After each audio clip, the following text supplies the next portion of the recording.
A estos no les ganan.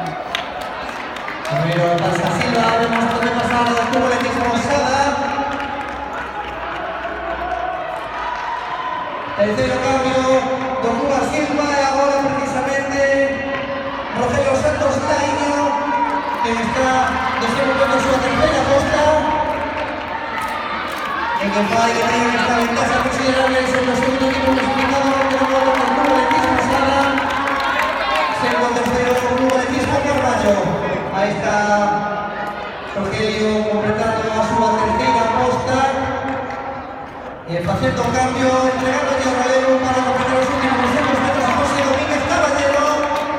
Que de esta manera, se no ve ninguna cosa extraña, va a ser programar cambios de esta primera serie de los 4 por 200. Ahí está Cuba Silva completando la última recta.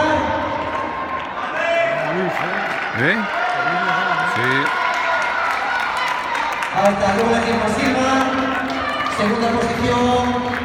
Vemos entrar también al Cuba.